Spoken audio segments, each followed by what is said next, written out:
Hello बच्चों, कैसे हो आप लोग। उम्मीद करता हूँ कि सभी अच्छे होंगे। स्वागत है आप सभी का आपके अपने यूट्यूब चैनल विषय कोटा गुरु पर। आ, आज अपन है ना 12th फिजिक्स का आ, एक बहुत प्यारा सा टॉपिक, ठीक है ना। नाम देख ही लिया होगा आप लोगों ने, किरचॉफ का नियम। ठीक है ना, किरचॉफ के जो नियम है उनको आज अपन समझने वाले हैं। ठीक है, दो किरचॉफ के जो नियम है, ठीक है ना, इनसे संबंधित बोर्ड एग्जाम में भी डायरेक्ट क्वेश्चन पूछे जाता है। ठीक है ना, जो आरबीएससी बोर्ड एग्जाम है या सीबीएसई बोर्ड एग्जाम है वहां पर हमेशा कोई ना कोई क्वेश्चन जरूर पुटअप होता है। और ये जो दोनों नियम है, ये दोनों नियम है ना, अगर अपन नीट के हिसाब से देखें या आईआईटी के हिसाब से देखें तो इनमें से कोई ना कोई न्यूमेरिकल जरूर परीक्षा में पूछ लेता है। ठीक है, तो चलिए आज अपन बात करते हैं कि जो किरचॉफ के नियम है वो किरचॉफ के नियम क्या होते हैं। अच्छा, मैं तुम लोगों से थोड़ा प्रॉमिस कर रहा हूं कि तुम लोग है ना कॉपी पेन निकाल के और थोड़ी देर के लिए जैसा जैसा मैं पढ़ा रहा हूं ना वैसे वैसे आप पढ़ते जाओ। ठीक है ना, जब तक अपन इस किरचॉफ के जो नियम है इनको पढ़ के अगर अपन खत्म करेंगे तब तक तुम लोगों के सभी डाउट्स जो हैं वो सब के सब क्लियर हो जाएंगे। मैं इसको किसी भी मतलब ऐसा नहीं कि मतलब अपन है ना किताब के अंदर जो लिखा हुआ है उस हिसाब से समझने वाले नहीं। हमारा क्वेश्चन किस तरीके से सही होने वाला है, हम बिल्कुल सिंपल वे में इसको पढ़ने वाले हैं। इसलिए थोड़ी देर के लिए कॉपी पेन निकाल के और बैठ जाओ। ठीक है ना, मेरे साथ के साथ ही समझते रहो और आप लोगों को ये वाली चीज है ना किरचॉफ के जो नियम है ये कंप्लीट हो जाएगा आज, पक्की बात है इसको। तो चलिए अपन बात करते हैं किरचॉफ के नियम। देखो, हमारे पास में कोई भी जो इलेक्ट्रिक सर्किट होता है ना बच्चों, ठीक है ना, कोई भी विद्युत परिपथ होता है। ठीक है ना, विद्युत परिपथ आप लोगों ने देखा होगा कि जैसे अगर मैं मान लेता हूं यहाँ पर हमारे पास में ये एक रेजिस्टेंस जोड़ रखा है। ठीक है ना, ये यहाँ पे हमारे पास में एक सेल जोड़ रखा है। ठीक है ना, फिर से रेजिस्टेंस जोड़ रखा है, फिर से यहाँ पे है ना मान लो बाय द वे उसने एक सेल जोड़ दिया इस तरीके से, फिर यहाँ पे रेजिस्टेंस जोड़ रखा है, ये इस तरीके से बंद कर दिया। ये पूरा का पूरा हमारे पास में क्या होता है, इलेक्ट्रिक सर्किट होता है।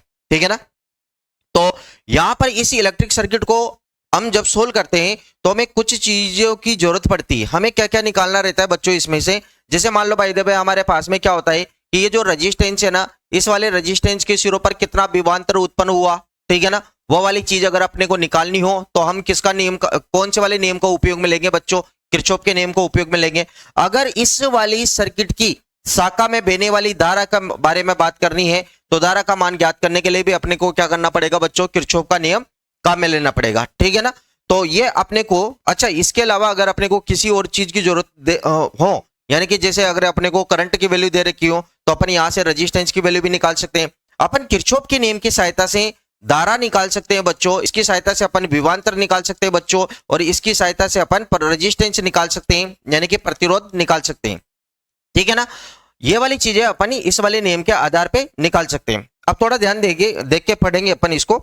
यहां पे हमारे पास में जो किरचॉफ का नियम है ना बच्चों, किरचॉफ ने ये जो हमारे पास में किरचॉफ ने क्या क्या बच्चों की दो नियम दिए थे। ठीक है ना, किरचॉफ का प्रथम नियम और किरचॉफ का द्वितीय नियम।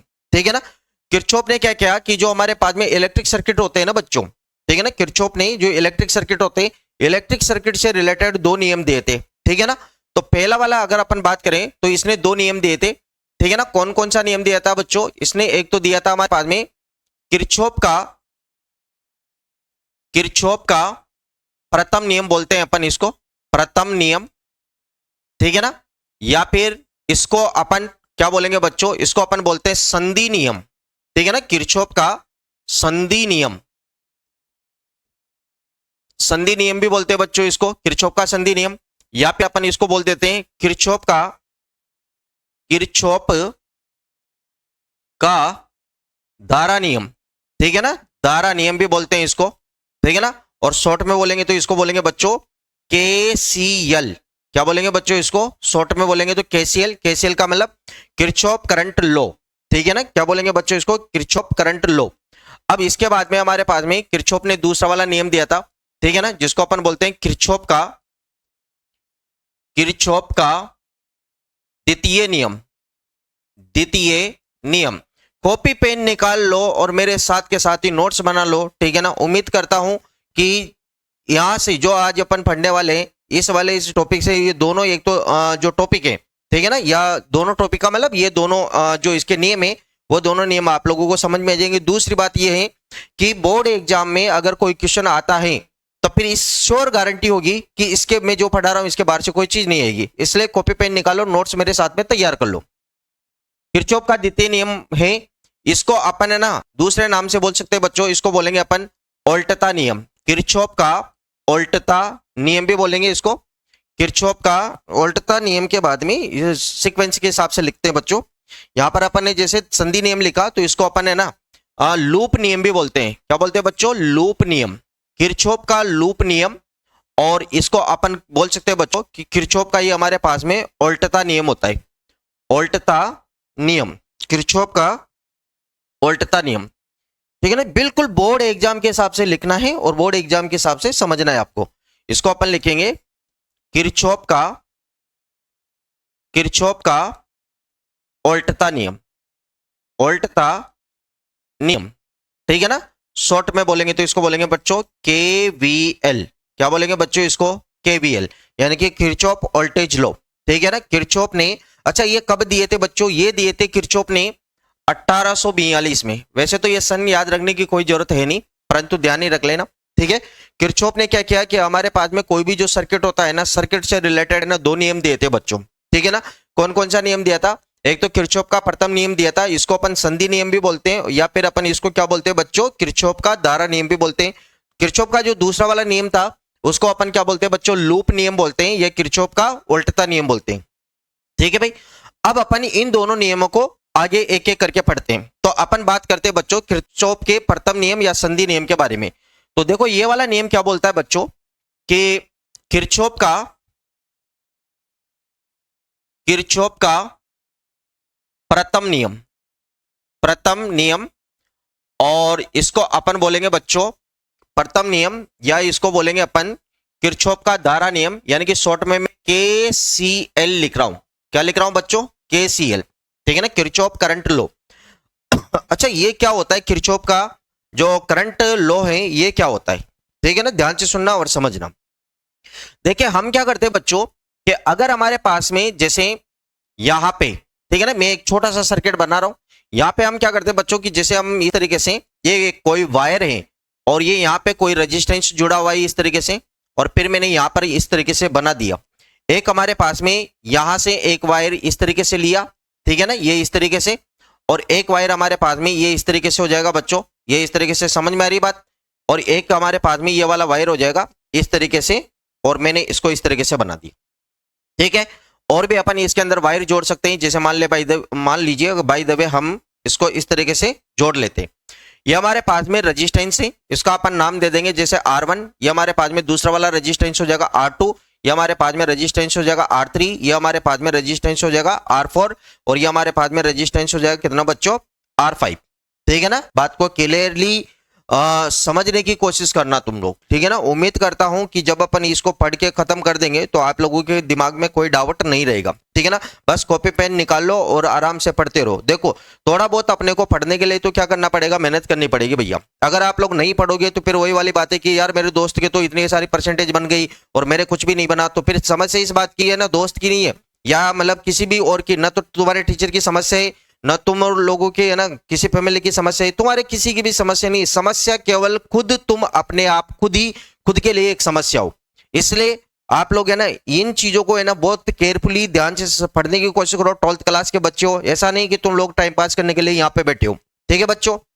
चलिए तो हमने क्या किया कि एक हमारे पास में इस तरीके से अपन ने कुछ ये हमारे पास में वायर जोड़ के अपन ने ऐसा कर लिया। अब ध्यान देना, ये सभी जो वायर है ना बच्चों, ये सभी वायर एक यहां पे हमने एक प्रकार से बांध रखे, ठीक है ना।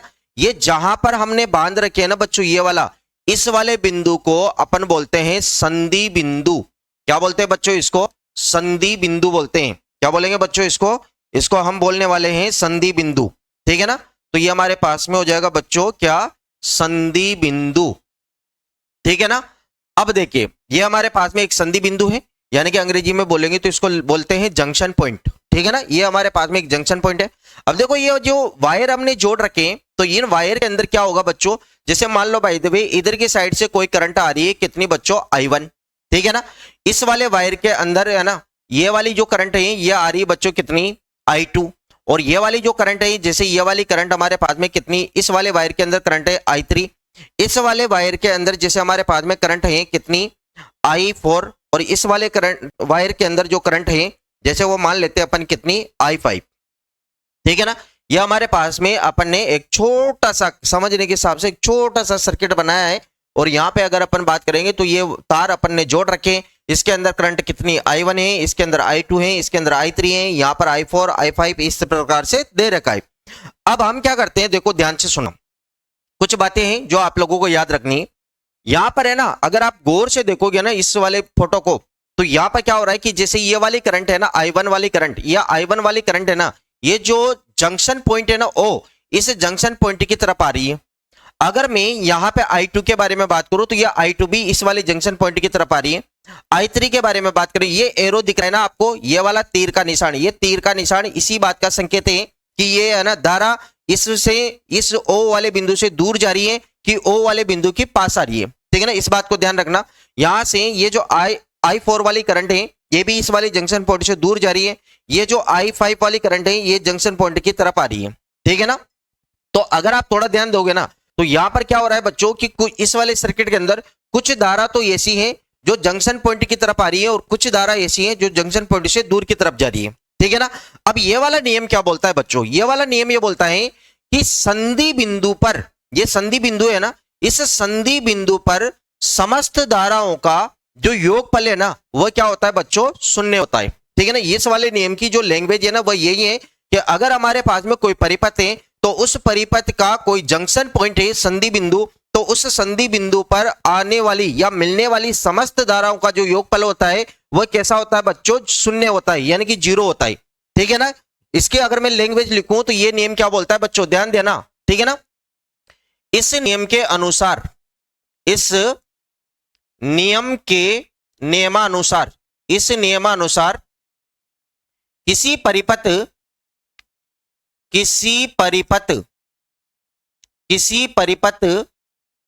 के संधि बिंदु पर, किसी परिपथ के संधि बिंदु पर समस्त धाराओं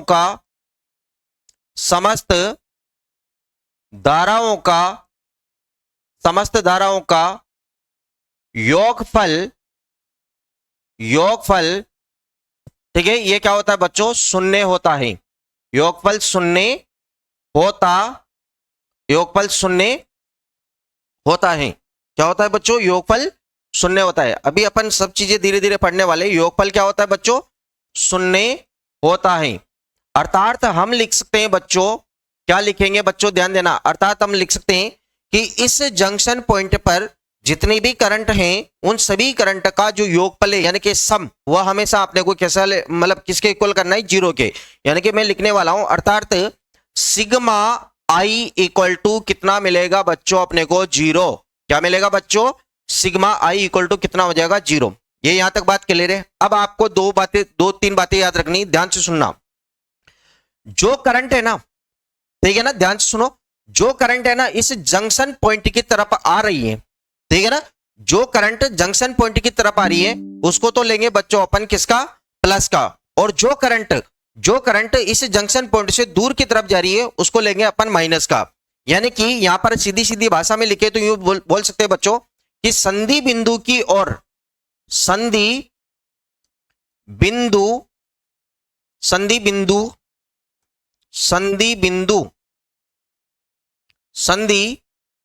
बिंदु की और आने वाली धारा, ठीक है ना, ये कैसे लेनी है बच्चों अपने को, ये लेनी है प्लस की, पॉजिटिव लेनी है बच्चों। जो जंक्शन पॉइंट की तरफ करंट आ रही है उसको अपन प्लस का लेंगे।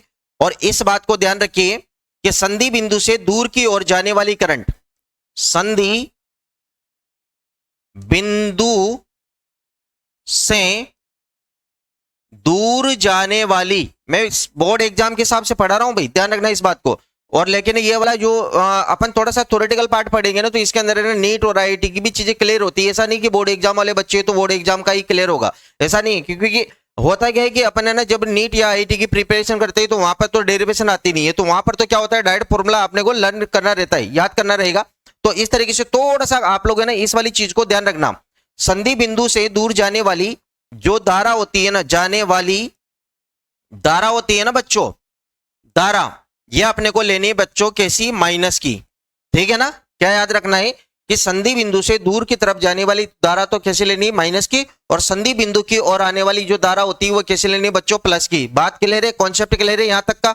अब चलिए, समस्त धाराओं का योगफल कितना है बच्चों, 0 है। अब मैं एक बात इस वाले सर्किट में देखना, ये जो I1 वाली करंट है ना बच्चों, यह I1 वाली करंट आ रही है, इसकी तरफ आ रही है, इसका मतलब मुझे ये कैसा लेना है बच्चों, प्लस का। तो मैं यहां पे लिखने वाला हूं, इसी वाली चीज को यहां से लिखेंगे अपन, I1 जो है ना, यह I1 वाली जो करंट है, यह I1 वाली करंट आ रही है, इसलिए मैंने इसको कैसा लिखा बच्चों, प्लस का। संधि बिंदु की ओर आने वाली धारा कैसी होती है, प्लस की, यानी कि ये वाली जो धारा है ना इसकी तरफ आ रही है, इसलिए मैंने इसको लिखा प्लस का। बात क्लियर है यहां तक। अब देखो, मैं I2 के बारे में बात करूं तो I2 जो है ना, I2 भी देखो, ये वाला एरो है ना इधर की साइड पे है, इसका मतलब I2 भी है ना O की तरफ आ रही है, यानी कि इसको भी अपन कैसा लेंगे बच्चों, प्लस का, यानी कि ये हो जाएगा I2 हमारे पास में प्लस का। बात क्लियर है। अगर मैं I3 के बारे में बात करूं बच्चों तो ध्यान से सुनना, यह I3 का जो एरो दिख रहा है ना, ये वाला एरो है ना, इस जंक्शन पॉइंट से दूर की तरफ है, इसलिए इसका मतलब ये जो I3 वाली जो करंट है ना, ये जंक्शन पॉइंट से दूर जा रही है, जंक्शन पॉइंट से दूर जाएगी तो कैसा लेंगे बच्चों, माइनस का, यानी कि माइनस का लिखा मैंने कितना, I3। बात क्लियर है ना यहाँ पे। अगर मैं इस पे I4 पे आता हूं तो I4 को भी ध्यान से समझिए, जो I4 है ना, ये भी जंक्शन पॉइंट से क्या हो रही है बच्चों, दूर की तरफ जा रही है, इसलिए ये माइनस का क्या लिखेंगे, I4। और ध्यान से सुनिए समझिए, यह I5 वाली जो करंट है ये जंक्शन पॉइंट की तरफ आ रही है, इसलिए हम इसको लिखेंगे प्लस का, यानी कि ये मैंने लिखा प्लस का। और समस्त धाराओं का जो योगफल है ये किसके बराबर करना है बच्चों, अपने को 0 के, तो मैंने यहां पे कर दिया 0 के। बात क्लियर है भाई, यहां तक समझ में आ रही है ना। अब सुनिए, यानी कि इस जंक्शन पॉइंट पे आने वाली समस्त धाराओं का योगफल अपन ने किसके बराबर कर दिया बच्चों, 0 के। और मैंने कुछ धाराओं के आगे तो माइनस लगाया, कुछ धाराओं के आगे प्लस लगाया। माइनस मैंने उन्हीं धाराओं के आगे लगाया जो जंक्शन पॉइंट से दूर जा रही है, और प्लस मैंने उन धाराओं के आगे लगाया है जो जंक्शन पॉइंट की तरफ आ रही है। बात क्लियर है यहां तक। चलिए अपन बात करते हैं, अगर मैं थोड़ा सा इसको सिंप्लीफाई करके लिखूं बच्चों, तो क्या मैं इसको ऐसा लिख सकता हूं कि प्लस प्लस वाली धारा को एक तरफ लिख लेते हैं और माइनस माइनस वाली को दूसरी तरफ भेज देते हैं। यहां पे लिखा मैंने I1 प्लस, ये हमारे पास में हो जाएगा कितना, I2, ये हमारे पास में कितना बच्चा बच्चों, ये हमारे पास में हो जाएगा I5, इक्वल टू में ये I3 और I4 को मैं उधर की साइड पे भेजूंगा, तो इसको लिखा, ये I3 उधर जाते किसका हो जाएगा बच्चों, प्लस का। I3 या I4 भी उधर जाते किसका हो जाएगा बच्चों, प्लस का, यानी कि ये हो जाएगा I4। बात क्लियर है ना। अब देखिए थोड़ी देर के लिए ध्यान से सुनना, I1 I2 I5 को देखो बच्चों, I1 आ रही है, I2 ये भी आ रही है, I5 ये भी आ रही है, यानी कि ये समस्त जो धारा है ना ये कैसी है बच्चों, आने वाली धारा है। कैसी धारा है बच्चों, ये आने वाली धारा। अगर मैं I3 और I4 के बारे में सोचूं तो I3 ये रहा, I4 ये रहा, ये वाली करंट भी जा रही है, ये वाली करंट भी जा रही है, इसका मतलब आने वाली धारा बराबर हो जाएगी किसके बच्चों, जाने वाली धारा के। तो मैं यहां पे लिखूंगा इसको कि I, यहां पे लिख दो इनपुट, क्या लिखेंगे बच्चों, I इनपुट इक्वल टू हो जाएगा हमारे पास में I आउटपुट। अरे बात समझ में आई कि नहीं आई, ठीक है ना। ये हो जाएगा, यानी कि संधि बिंदु पर आने वाली धारा बराबर होती है बच्चों किसके, जाने वाली धारा के। बात क्लियर है ना यहां तक। तो चलिए अपन बात करते हैं, ये हमारे पास में कोई सर्किट बनाया था, इसमें इसके अंदर हमने ये देखा कि आने वाली धारा बराबर होती है जाने वाली धारा के, या फिर अपन बोल सकते हैं बच्चों कि संधि बिंदु पर समस्त धाराओं का जो योगफल होता है वो क्या होता है बच्चों, शून्य होता है। बात क्लियर है ना भाई यहां तक। तो चलिए आगे चलते हैं अपन, यानी कि अगर आप इसको हिंदी में लिखना चाहते हो तो अपन ऐसा लिख सकते हैं बच्चों, कैसे कि I आने वाली बराबर, यहां पे लिखेंगे I जाने वाली, ठीक है ना, जाने वाली। और अगर आप इसको थोड़ा सा फॉर्मूले के हिसाब से लिखेंगे तो मैं इसको लिख सकता हूं सिग्मा I इनपुट, क्या लिखेंगे बच्चों, sigma I input equal to ये सिग्मा, ये I क्या हो जाएगा बच्चों, आउटपुट हो जाएगा। यहां तक बात क्लियर है भाई। यानी कि आने वाली समस्त धाराओं का योगफल बराबर होगा जाने वाली धाराओं के समस्त योगफल के, ठीक है ना।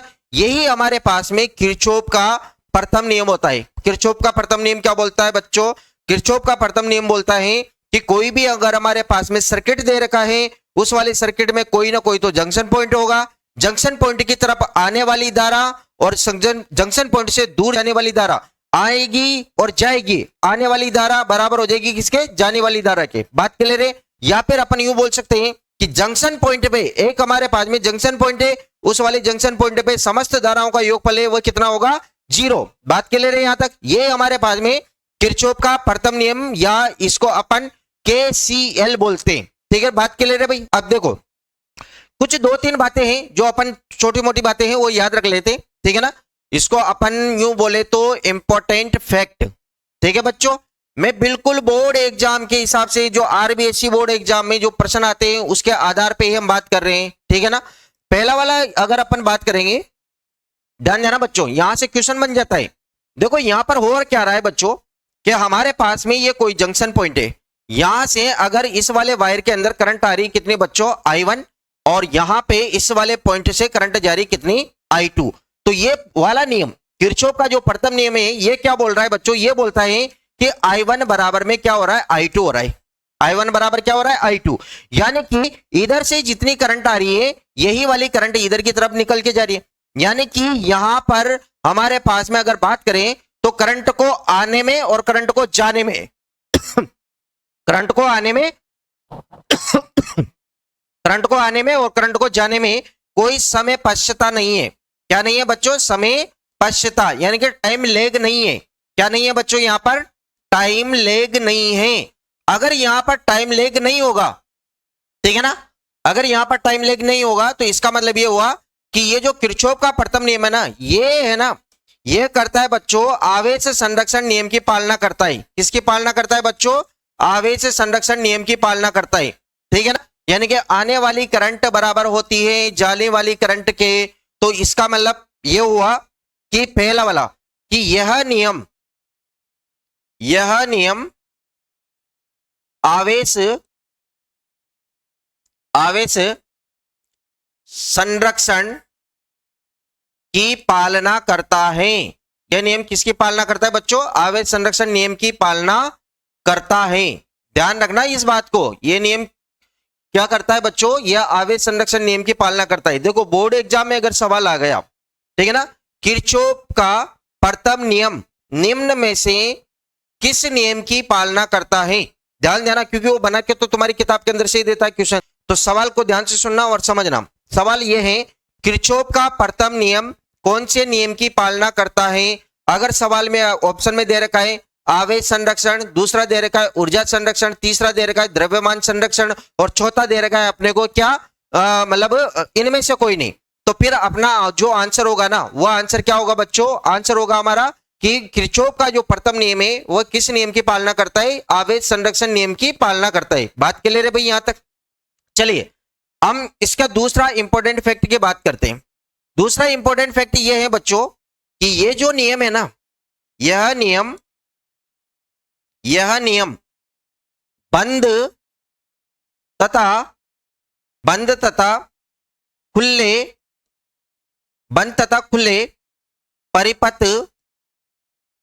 परिपथ पर लागू होता है, लागू हो सकता है।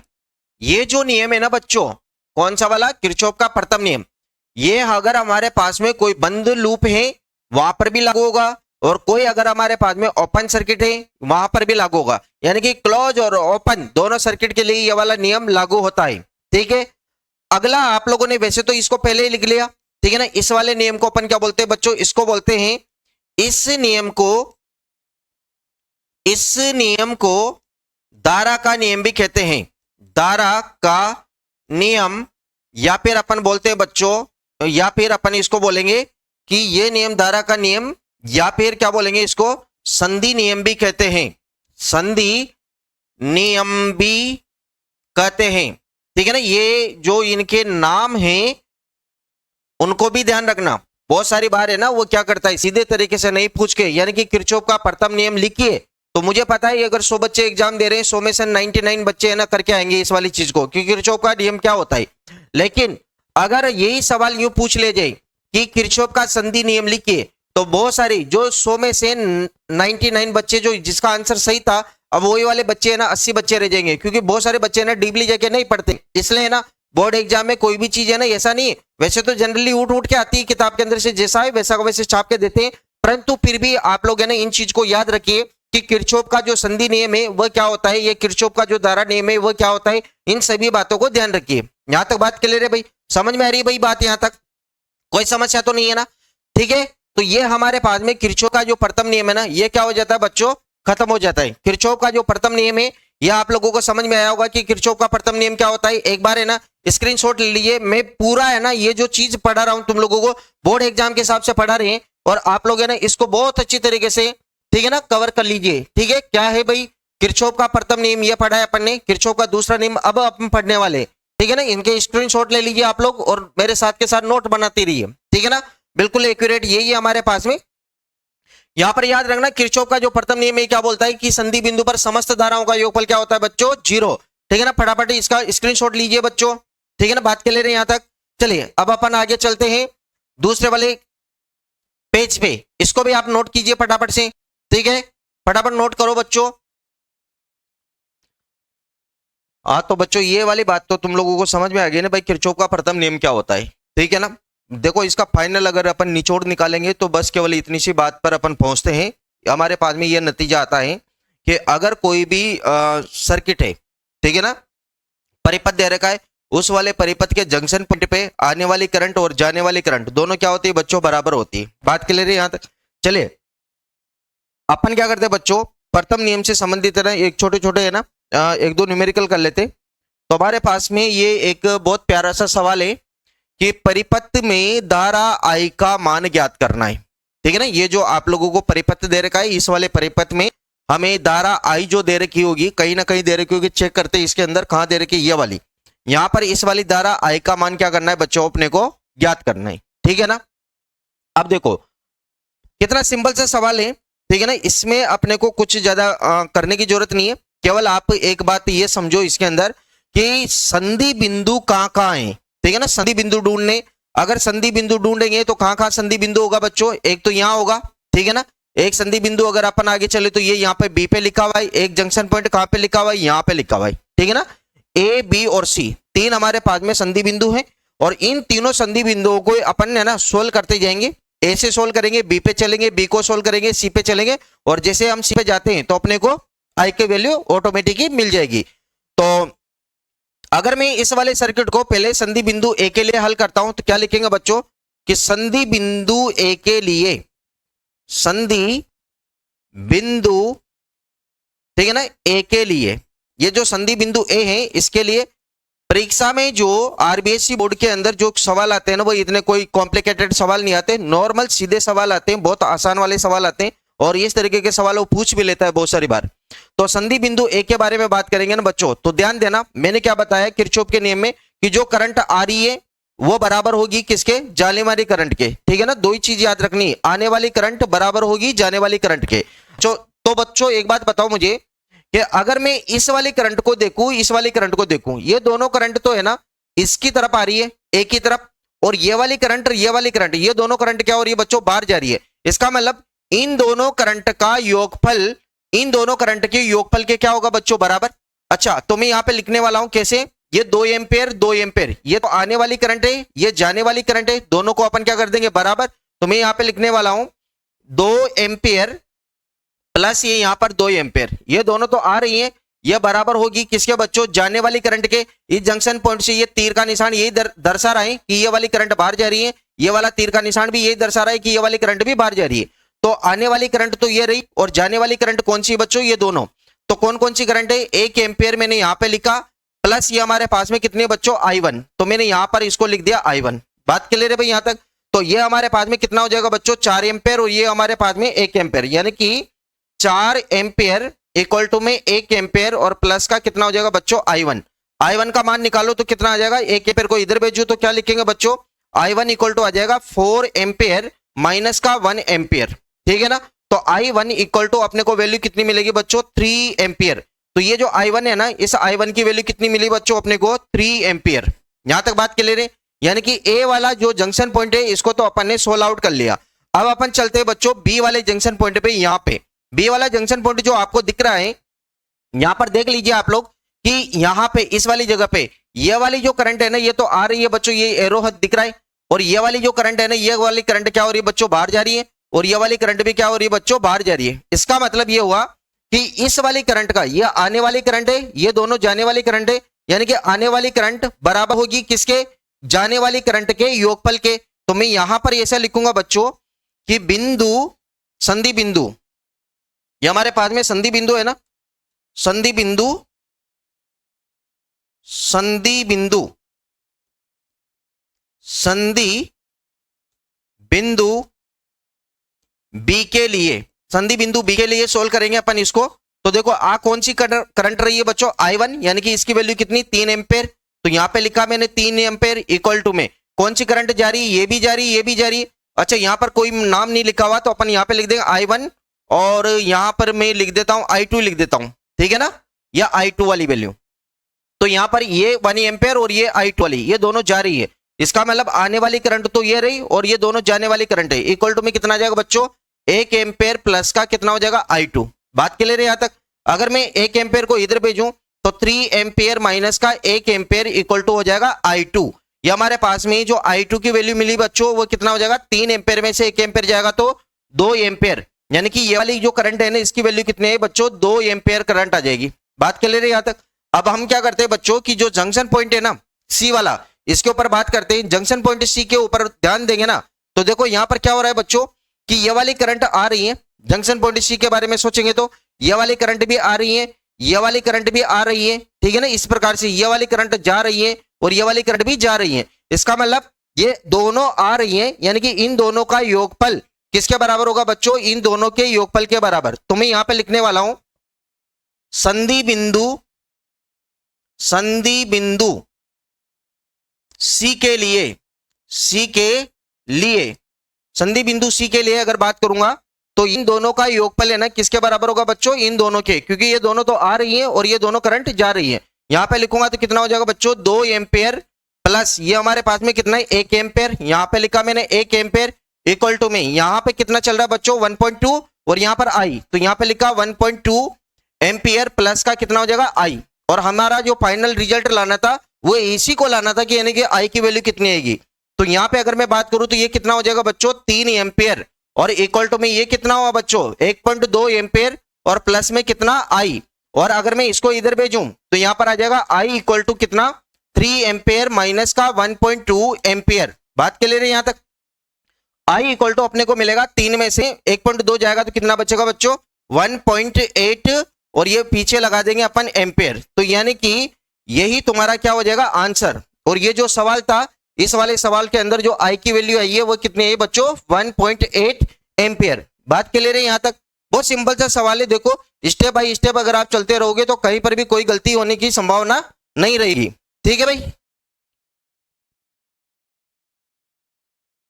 तो यह तो हो गया बच्चों। चले अपन आगे बात करते हैं किरचॉफ का द्वितीय नियम। किरचॉफ का जो द्वितीय नियम है ना बच्चों उसको अपन समझते हैं। किरचॉफ का जो द्वितीय नियम है यह क्या बोलता है, ठीक है ना, कि किरचॉफ का जो द्वितीय नियम यानी कि केवीएल, किरचॉफ वोल्टेज लॉ, ये क्या बोलता है और इसको के अंदर क्या बात है इसको अपन समझते हैं। तो पहली बात तो आपको याद रखनी है बच्चों कि ये वाला जो नियम है ना, ये वाला नियम केवल और केवल बंद जो परिपथ होते हैं ना उनके लिए लागू होता है।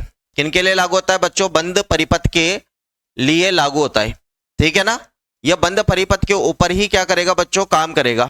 यह बात तो क्लियर है यहां तक। अब सुनिए, इस वाले नियम को समझने के लिए अपन क्या करते हैं कि देखो यहाँ पर एक छोटा सा है ना सर्किट बना हुआ है। इस वाले सर्किट के अंदर है ना जैसे कि अगर अपन बात करें तो यहाँ पर हमारे पास में रजिस्टेंस जुड़ा हुआ है, 1 2 3 तो रजिस्टेंस जुड़े हुए हैं बच्चों। और इसके अंदर हमारे पास में 2 सेल जुड़े हुए हैं, एक सेल तो ये रहा, एक सेल ये रहा। इस वाले सेल का विद्युतवाहक बल अपन E1 मान लेते हैं बच्चों। इस वाले सेल का विद्युतवाहक बल अपन कितना मान लेते हैं, E2 मान लेते हैं, ठीक है ना। अब देखो ये वाला जो नियम है ना, ये वाला नियम क्या बोलता है कि ये जो बंद परिपथ दे रखा है ना आप लोगों को, ठीक है ना, ये बंद परिपथ, इस बंद परिपथ में आप लोगों को क्या करना है कि अपन है ना इस वाले बंद परिपथ के अंदर क्या करना है बच्चों कि यहां पे ये जो रजिस्टेंस है ना, रजिस्टेंस यानी कि जो प्रतिरोध है, प्रतिरोध के सिरों पर उत्पन्न वोल्टता का योगफल, ठीक है ना। प्रतिरोध के यहां पर वोल्टता होगी, यहां पर वोल्टता होगी, यहां पे वोल्टता होगी। प्रतिरोध के सिरों पर उत्पन्न जो वोल्टता है उसका जो योगफल है वह किसके बराबर होगा बच्चों, वह बराबर होगा इस सर्किट के अंदर जितने भी सेल या बैटरियां जुड़ी हुई है ना, उन सभी के विद्युत वाहक बलों के योगफल के बराबर होगा। ठीक है ना, यानी कि सीधी सी सिंपल सी भाषा में अगर बोले तो यूं बोलेंगे बच्चों कि प्रतिरोध के सिरों पर जो उत्पन्न वोल्टता है उसका योगफल, ठीक है ना, वो बराबर होगा किसके बच्चों, इस वाले सर्किट के अंदर जुड़े हुए ना जो सेल या बैटरी है उनका जो विद्युत वाहक बलों का योगफल होगा ना उसके बराबर होगा। ठीक है ना, तो कैसे क्या होता है बच्चों, ध्यान से सुनना और समझना। अगर मैं इसका विभव वो V1 मान लेता हूं, इसका विभव में V2 मान लेता हूं, इसका विभव में V3 मान लेता हूं। ठीक है ना, यहां पर हमारे पास में यहाँ का विभवांतर V1 है, यहाँ का पोटेंशियल डिफरेंस V2 है, यहाँ का भी V2 है, तो मैं यहाँ पर लिखने वाला हूं समझने के हिसाब से। अभी क्या होता है यहाँ पे चिन्ह परिपाटी क्या होती है वह सब चीजें अपन समझेंगे, सीधी सीधी भाषा में अपन बोलेंगे। तो इन सभी का जो विभव है ना, ये V1 प्लस का V2 प्लस का V3, इनका यानी कि प्रतिरोधों के सिरों पर उत्पन्न विभवांतर यह बराबर होगा बच्चों किसके, ये जो सेल जुड़े हुए ना इनके विद्युत वाहक बलों के योगफल के बराबर होगा। अब यहाँ पर प्लस कहाँ लगेगा माइनस कहाँ लगेगा वह भी अपन चिन्ह परिपाटी के हिसाब से बात करेंगे। कोई अगर इन दोनों में से कोई माइनस होगा तो माइनस लगा देंगे, कोई प्लस होगा तो प्लस लगा देंगे, बात क्लियर है। अभी हाल फिलहाल इतनी सी मोटी सी बात समझिए कि प्रतिरोधों के सिरों पर उत्पन्न जो विभवांतर होता है यह बराबर किसके होगा, सेल या बैटरी जो जुड़ी हुई है उसके विद्युत वाहक बलों के योगफल के बराबर होगा। ठीक है ना, अब इसको तरीके से करते हैं बच्चों अपन। तो यहां पे अगर अपन बात करेंगे ना तो पहले इसकी अपन एक लैंग्वेज लिख लेते हैं। ठीक है ना, तो लैंग्वेज क्या है बच्चों, इसकी लैंग्वेज इसकी ये है कि डेफिनेशन भी लिखना है। इसकी जो लैंग्वेज है ना ये क्या बोलता है बच्चों, ये वाला नियम कि इस नियम के अनुसार, इस नियम के अनुसार किसी बंद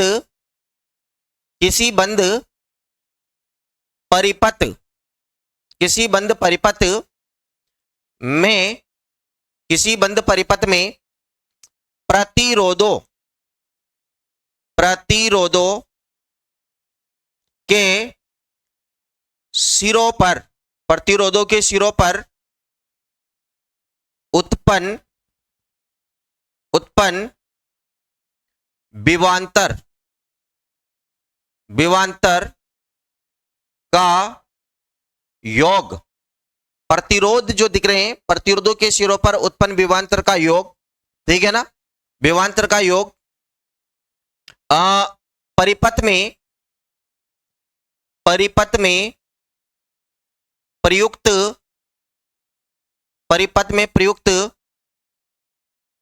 सेलों के विद्युत वाहक बल के योग के तुल्य होता है। ठीक है, यानी कि यहां पे प्रतिरोधों के सिरों पर उत्पन्न जो विभवांतर का योगफल होगा वो परिपथ में प्रयुक्त जो सेल हैं, सेल या बैटरी हैं, उनका जो विद्युत वाहक बलों के योग के तुल्य होगा। अच्छा, प्रतिरोध के सिरों पर उत्पन्न विभवांतर को अपन V से रिप्रेजेंट करेंगे और जो सेल का जो विद्युत वाहक बल है उसको तो अपन E लिखते हैं। तो देखो यहां पर क्या लिखना है बच्चों कि अर्थात इसको मैं लिखने वाला हूं सिग्मा V इक्वल टू कितना आ जाएगा बच्चों, सिग्मा E आ जाएगा।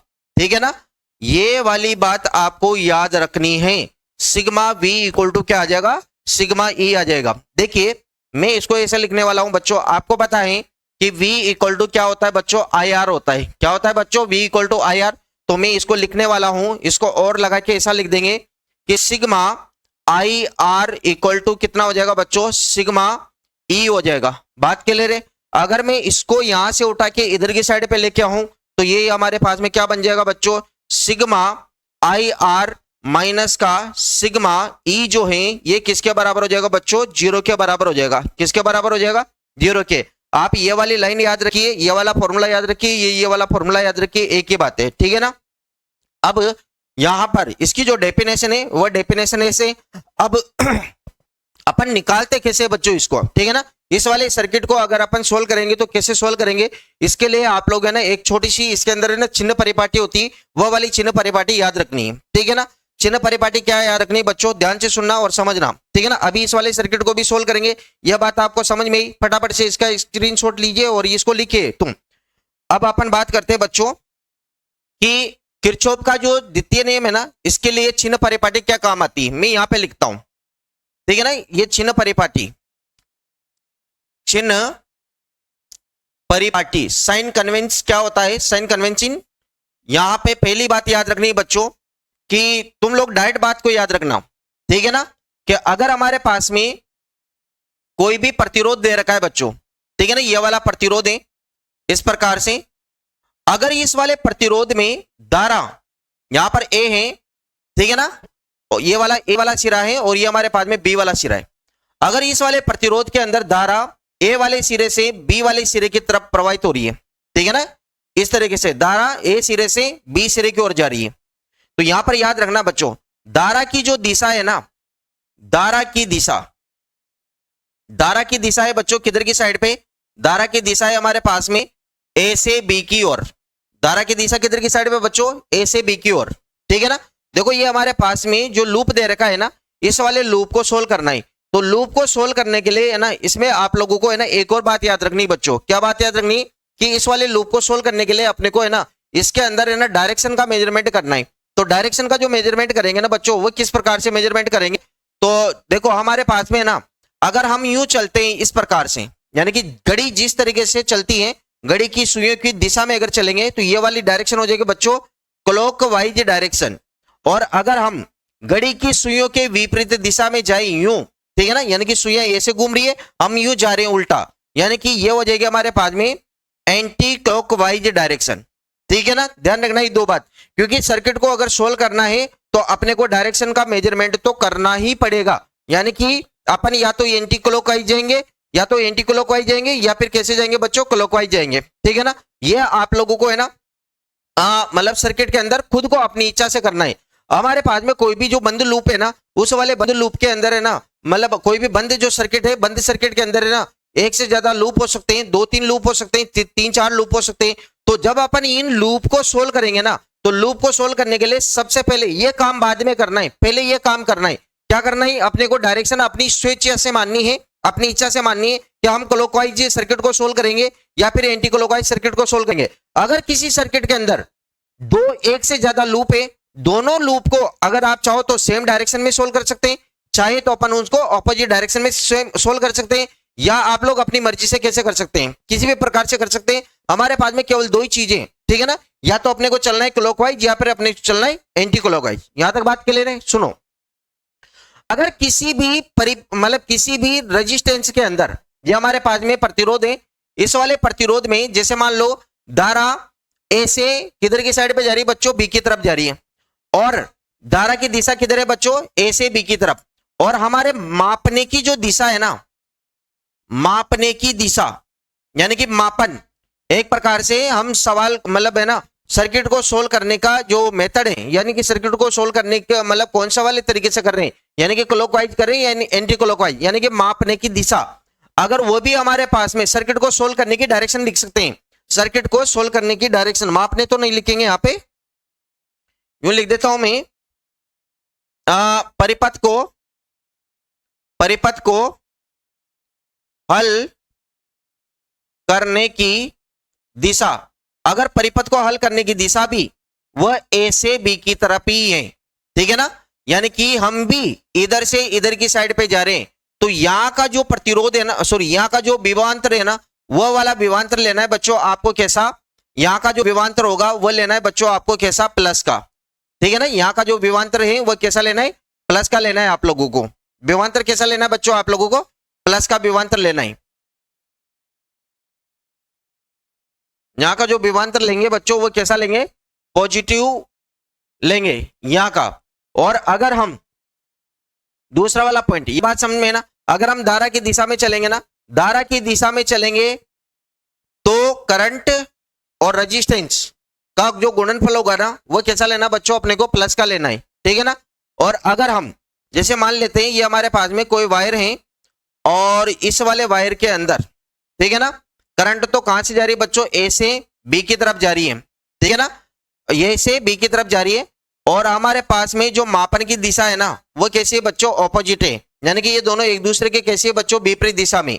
तो ऐसी वाली कंडीशन में यानी कि धारा जो है ना, धारा की जो दिशा है बच्चों, वो धारा की दिशा तो है किधर से, ए से बी की ओर, लेकिन हमारा जो परिपथ को हल करने की डायरेक्शन है, ठीक है ना, यानी कि सर्किट को, परिपथ को हल करने की दिशा अगर वह हमारे पास में बी से ए की तरफ है, ठीक है ना, यानी कि धारा तो इधर की साइड पे जा रही है और हम यूं चल रहे हैं, तो ऐसी वाली कंडीशन में इस प्रतिरोध के सिरों पर उत्पन्न जो विभवांतर होगा ना, उसको लेंगे बच्चों कैसा, माइनस का, यानी कि ऐसी वाली कंडीशन में यहां पे जो V होगा इस वाले V को कैसा लेंगे बच्चों, माइनस का लेंगे, नेगेटिव, ठीक है ना, बात क्लियर है ये दोनों चीजें।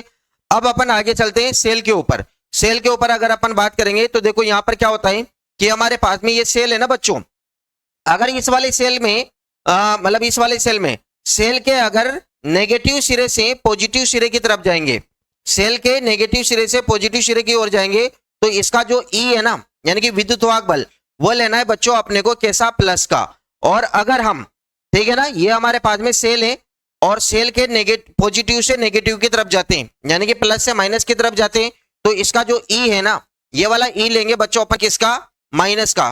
कैसा लेना है बच्चों, माइनस का। ये चार चीजें आपको याद रखनी है कि अगर धारा की दिशा में जाएंगे तो यहाँ का जो पोटेंशियल है वो प्लस का लेना है आप लोगों को, धारा के विपरीत दिशा में जाएंगे तो पोटेंशियल कैसा लेना है, माइनस का लेना है। और अगर सेल के नेगेटिव से पॉजिटिव की तरफ जाएंगे तो धारा, मतलब नेगेटिव से पॉजिटिव की तरफ जाएंगे तो जो इसका जो पोटेंशियल है यानी कि ईएमएफ जो है वो अपने को प्लस का लेना है। और अगर प्लस से माइनस की तरफ जाएंगे तो इसका जो मतलब ईएमएफ है वो कैसा लेना बच्चों, माइनस का लेना है। बात के लिए रहना। तो देखिए अपन आगे बात करते हैं बच्चों कि ये वाला जो, ठीक है ना बच्चों, ये आप लोगों को ये बात याद रखनी है भाई कि अगर हम परिपथ धारा की दिशा में जाएंगे तो इसका जो पोटेंशियल है वो प्लस का लेना है, धारा के विपरीत दिशा में जाएंगे तो कैसा लेना बच्चों, माइनस का लेना है, ठीक है ना। अगर सेल के नेगेटिव से पॉजिटिव की तरफ जाएंगे तो अपने को इसका जो ईएमएफ है वो कैसा लेना है, प्लस का लेना है। और अगर अपन सेल के पॉजिटिव से नेगेटिव की तरफ जाएंगे तो इसका जो ईएमएफ है वो कैसा लेना है, माइनस का लेना है। बात के ले रहे। तो हमारे पास में ये जो सर्किट बना हुआ था ना बच्चों, कौन सा वाला, ये वाला जो सर्किट बना हुआ है हमारे पास में, ये वाला, इस वाले सर्किट को अब अपन क्या करने वाले, सोल्व करने वाले, ठीक है ना। तो देखो किस प्रकार से सोल्व आउट करेंगे, यहां पर जैसा लिखा है ना वैसा वैसा अपन अगले वाले उसमें बनाते हैं। यहां पे बनाता हूं बच्चों में, ठीक है ना। यहाँ पे क्या बना हुआ है, इस प्रकार से एक बैटरी जुड़ी हुई है, यहाँ पे हमारे पास में रजिस्टेंस जुड़ा हुआ है इस तरीके से, और यहाँ पे भी हमारे पास में एक बैटरी या सेल जुड़ा हुआ है, यहाँ पर भी एक रजिस्टेंस जुड़ा हुआ है इस प्रकार से, और यहाँ पे हमारे पास में फिर से रजिस्टेंस जुड़ा हुआ है इस तरीके से, ठीक है ना। और ये पूरा का पूरा है ना सर्किट ये बंद है, ठीक है भाई। यहाँ पर इसका जो, इस वाले सेल का जो विद्युत वाहक बल है वह कितना है बच्चों, E1 है। इस वाले सेल का विद्युत वाहक बल कितना है, E2 है। और यहां से जो करंट आ रही है वो कितनी है बच्चों, I1 है। यहां से जो करंट आ रही है वो कितनी है बच्चों, I2 है। इधर की साइड पे ये जंक्शन पॉइंट है, यहाँ पे करंट कितनी आएगी बच्चों, I1 प्लस का I2। ये वाला जो प्रतिरोध है, ठीक है ना, इस वाले प्रतिरोध को अपन R1 नाम दे देंगे, यह R2 है और ये हमारे पास में R3 है। यहाँ पे करंट इस प्रकार से आ रही है, ये इस तरीके से। यहाँ पर भी करंट कितनी आएगी बच्चों, इस वाली शाखा के अंदर I1 प्लस का I2। यहाँ पे करंट कितने आएगी बच्चों, यहाँ पे करंट आएगी अगर अपन बात करेंगे तो I2, और यहाँ पे करंट कितने आएगी बच्चों, I1। ये तो उसने दे रखा है इसलिए अपन ने जल्दी जल्दी लिख दिया, ठीक है ना। अब यहाँ पर अपन क्या करेंगे, इसको सोल्व आउट करेंगे। सोल्व आउट करने के लिए क्या करना पड़ेगा बच्चों, ध्यान से सुनो, देखो इसको। यहाँ पर हमारे पास में दो लूप दे रखे हैं। कितने लूप है बच्चों, दो लूप। कौन कौन सा, एक तो ऊपर वाला है और एक नीचे वाला है। दो लूप दिख रहे हैं आप लोगों को, बात कर ले रहे। तो दोनों लूप हैं तो नाम लिख लेते हैं दोनों लूप के। यहाँ पर लिखा मैंने A, यहाँ पे लिखा मैंने B, यहाँ पे लिखा C, यहाँ पे लिखा मैंने D, यहाँ पे लिखा मैंने E, और यहाँ पे लिख दिया मैंने F, ठीक है।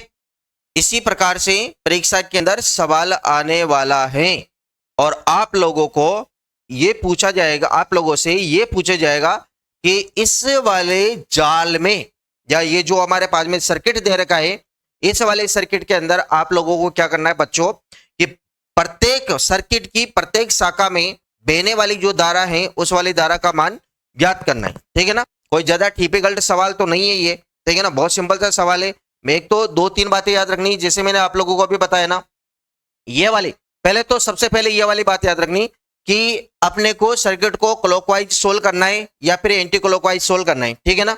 दूसरी बात आप लोगों को ये वाली चिन्ह परिपाटी याद रखनी, ठीक है ना। तो यहां पे होगा क्या मेरे प्यारे बच्चों, ठीक है ना, एक तो हमारे पास में ये वाला लूप है और एक ये वाला लूप है। मैं क्या करता हूं बच्चों, ये मैंने फर्स्ट नाम दिया इसका और इसका नाम दिया मैंने सेकंड, ठीक है ना। तो हमारे पास में एक लूप तो ऊपर वाला हो जाएगा बच्चों और एक लूप हो जाएगा नीचे वाला। दिखने में खतरनाक तो नहीं दिख रहा है ना, वैसे खतरनाक तो नहीं है ये वाला सवाल, बस ये बना ही हुआ है ऐसे जबरदस्ती खतरनाक तरीके से, ठीक है ना। लेकिन आप लोग है ना बहुत आराम से समझोगे तो ये बात आपको समझ में जाएगी, एक बार में ही ये वाली चीज है ना क्लियर हो जाएगी। तुम थोड़ा ध्यान दे लेना यहाँ पे। अच्छा, मैं क्या करता हूं बच्चों कि इनमें से मैं पहले तो है ना लूप मानता हूं। मैंने हमारे पास में एक लूप ये रहा, एक लूप ये रहा। इन लूप के अंदर मैंने क्या कहा था, सोल्व करने से पहले हमें डायरेक्शन मेजरमेंट, मतलब डायरेक्शन अपने को सोच लेनी है। डायरेक्शन का मतलब कौन सी वाली डायरेक्शन, नॉर्थ साउथ वगैरह वगैरह नहीं, यानी कि अपने को यह सोचना है कि क्लॉकवाइज सोल्व आउट करना है इस सर्किट को या फिर एंटी क्लॉकवाइज सोल्व आउट करना है। तो हम क्या करते हैं बच्चों कि मान लेते हैं हमारे पास में ये सर्किट दे रखा है ना, इस वाले सर्किट को जैसे थोड़ी देर के लिए अगर मैं एंटी क्लॉकवाइज सोल्व आउट करता हूं यूं, ठीक है ना, इस प्रकार से एंटी क्लॉकवाइज सोल्व आउट करते हैं, तो यहां पर मैं जो पहला वाला लूप है ना उस पहले वाले लूप को ले रहा हूं। तो ध्यान से सुनना बच्चों, लूप फर्स्ट, ये जो लूप फर्स्ट है ना, इस लूप फर्स्ट के बारे में बात करूंगा, केवल इसके बारे में।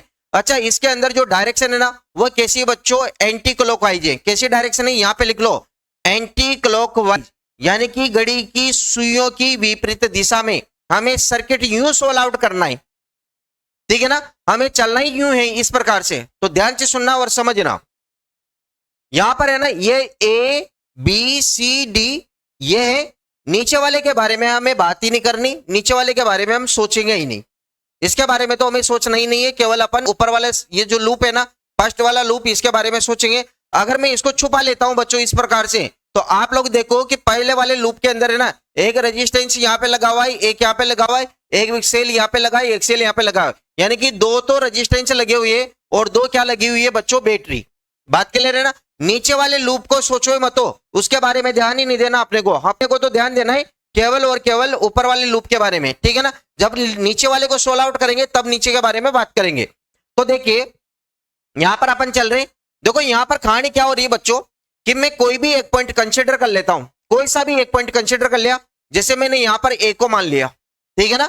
इस ए वाले पॉइंट को अपन ने माना है, तो हमें देखो कैसे चलना है, पहले में ए से लेके डी तक आना है, ठीक है ना। ध्यान से सुनना, ए से लेके हमें कहां आना है बच्चों, डी पे आना है, फिर डी से कहां पे जाना है बच्चों, सी पे जाना है, ठीक है ना। सी से कहां पे जाना है बच्चों, सी से जाना है अपने को बी पे, और बी से कहां पे जाना है बच्चों, बी से जाना है अपने को ए पे।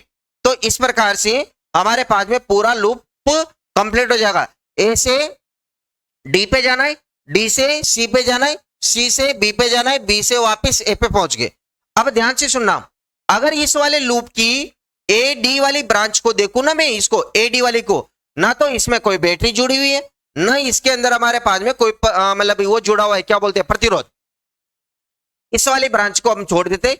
अगर मैं यहां से, ठीक है ना, यहां से यहां पे जाऊं, देखो याद रखना प्रतिरोध के सिरों पर उत्पन्न विभवांतर भी है, इसको बराबर करना है सेल के विद्युतवाहक बलों के योगफल के बराबर, ठीक है ना। ये वाली चीज लेकर चल रहे हैं अपन।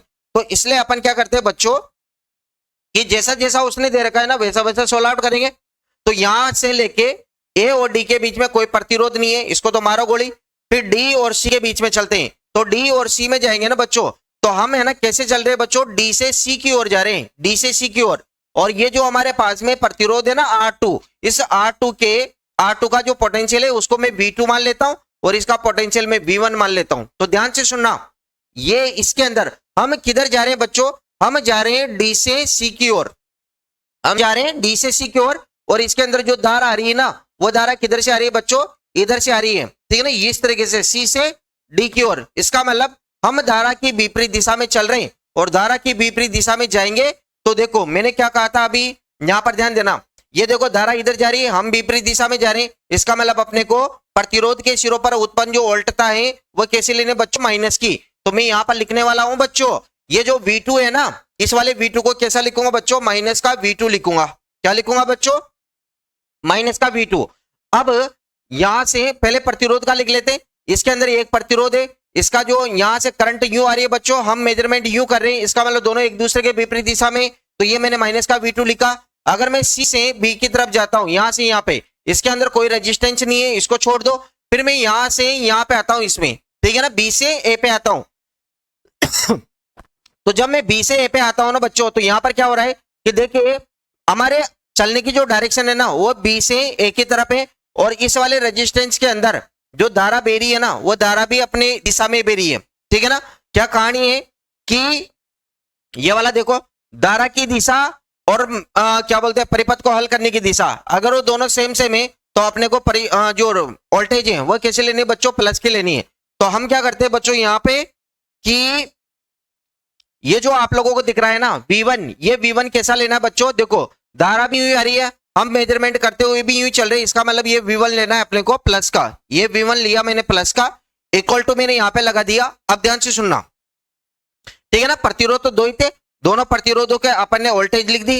अब ये वाली वोल्टेज किसके बराबर करनी है बच्चों, ये वाली वोल्टेज बराबर करनी है अपने को सेल के विद्युत वाहक बलों के। अब सेल का जो विद्युत वाहक बल है ना, मैं यहां से यहां पे आता हूं A से D पे, ठीक है ना, यहां पर कोई सेल नहीं जुड़ा हुआ, यहां से यहां पे आता हूं। देखो जब मैं यहां से D से C पे आता हूं तो मैं सेल के प्लस वाले सिरे से माइनस वाले सिरे की तरफ जा रहा हूं।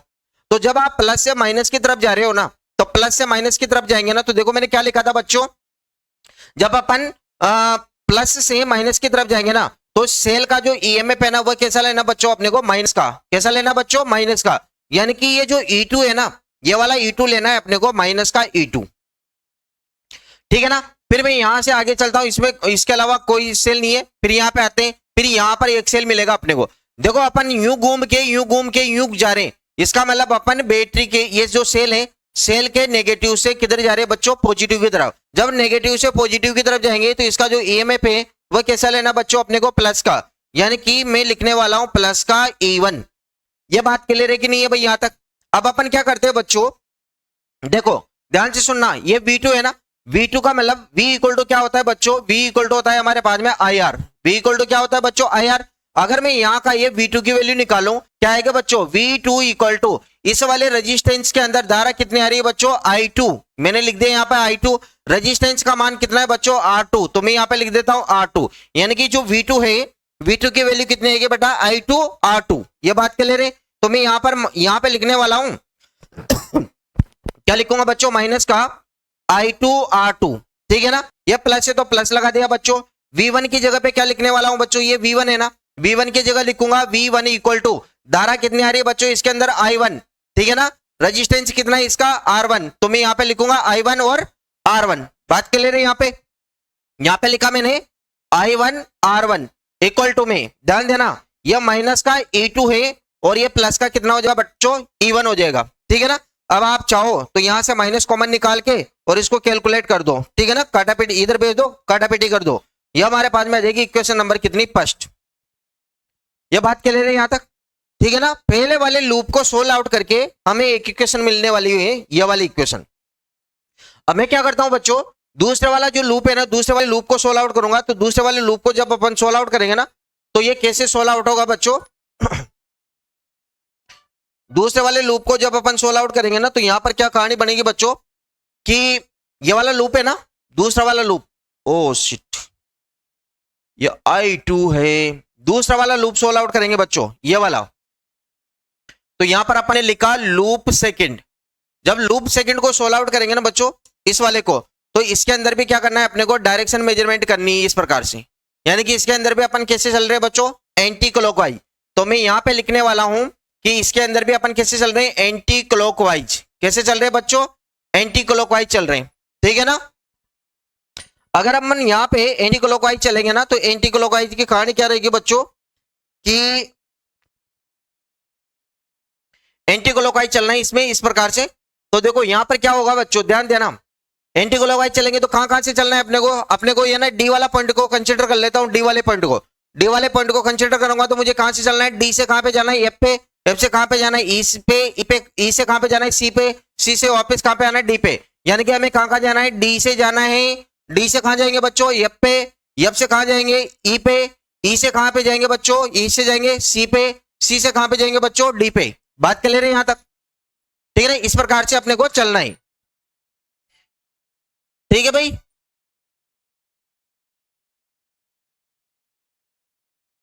हेलो, हाँ ठीक है भाई। देखो अपने को कहां से जाना है बच्चों, डी से एफ पे जाना है, एफ से ई पे आना है, ई से सी पे जाना है, सी से कहां पे जाना है, डी पे जाना है, इस प्रकार से जाना है। तो देखिए अपन बात करते हैं वापिस से रेजिस्टेंस के ऊपर आते हैं। यहां से लेके यहां तक कोई रेजिस्टेंस नहीं है। अगर मैं इसमें आता हूं, ध्यान देना, हम आ यूं रहे, इसके अंदर करंट भी ऐसे जा रही है, यहाँ का जो वोल्टेज है ना वो मैं V3 मान लेता हूं, करंट भी यूं ही आ रही है, हम भी मेजरमेंट करते हुए यूं ही चल रहे, यानी कि V3 को कैसा लेना है बच्चों, प्लस का लेना है, यानी कि ये मैंने लिखा V3 प्लस का। बात कर ले रहे हैं यहां तक। फिर मैं यहां से घूमता घूमता इस वाली ब्लॉक में जाता हूं, इस वाले ब्रांच में जाता हूं, फिर इस वाले ब्रांच में आता हूं। इस वाले ब्रांच में आएंगे तो देखो करंट यूं आ रही है, हम मेजरमेंट भी यूं कर रहे हैं, यानी कि V2 भी कैसा लेना है आप लोगों को, V2 लेना है प्लस का। तो ये मैंने लिखा V2B प्लस का, ठीक है। इसके अंदर दो ही रेजिस्टेंस जुड़े हुए। जब अपन ये वाले लूप को सोल्व आउट कर रहे हैं ना, तो ऊपर वाले लूप को मत देखो, ठीक है ना। जब अपन नीचे वाले ब्लॉक को सोल्व कर रहे हैं, नीचे वाले लूप को सोल्व कर रहे हैं, तो ऊपर वाला लूप देखो मत आप, ठीक है ना। अब मैं बात करता हूं बच्चों, इसको अपन ने लिख ले, इसका पोटेंशियल लिखा अपन ने, इसका भी अपन ने पोटेंशियल लिखा। अब मैं बात करता हूं बैटरी, या सॉरी सेल। सेल हमारे पास में केवल एक ही सेल जुड़ा हुआ है, ये वाला। तो इस वाले देखो यहां से लेके डी से चल रहे हैं ना अपन, डी से एफ के बीच में कोई सेल नहीं है, एफ से ई के बीच में भी कोई सेल नहीं है, और ई से सी के ऊपर भी नहीं है, यहां से एक सेल है। देखो हम यूं जा रहे, यूं जाके यूं, यहां पे जो सेल में जाएंगे तो नेगेटिव सिरे से पॉजिटिव की तरफ जाएंगे, तो नेगेटिव से पॉजिटिव की तरफ जाएंगे तो E2 का मान कैसा लेना बच्चों, प्लस का लेना है। कैसा लेना है, प्लस का। ये अपन लिख देते हैं E2। चेना पाटे पाटे तो याद रखनी भाई आप लोगों को, उसके बगैर तो कुछ होने वाला है नहीं, ठीक है ना।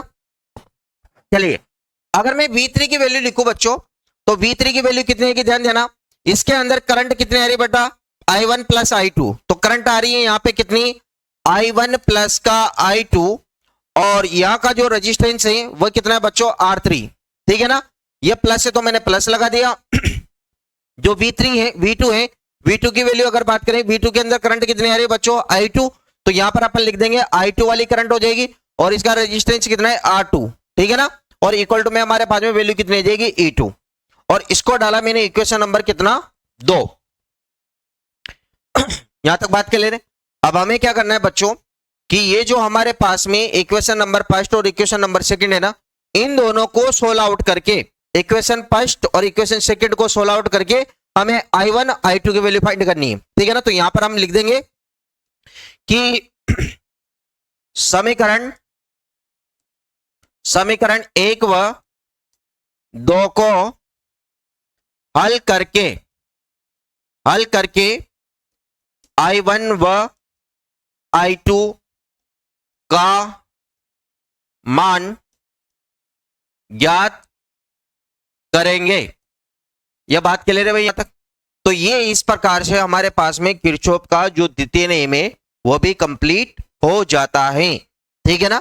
अब याद रखना बच्चों एक और चीज, किरचॉफ का जो द्वितीय नियम है ना, इसके क्या क्या इंपॉर्टेंट फैक्ट है, किरचॉफ के द्वितीय नियम के इंपॉर्टेंट फैक्ट अभी अपन इसके क्वेश्चन भी करेंगे, ठीक है ना। क्वेश्चन में आप लोगों को है ना हर चीज समझ में आ जाएगी, पूरा डाउट क्लियर हो जाएगा, क्वेश्चन को किस तरीके से सोल्व आउट करेंगे अपन। किरचॉफ का जो नियम है इसके क्या क्या फैक्ट है, पहली बात तो याद रखनी है बच्चों कि यह नियम केवल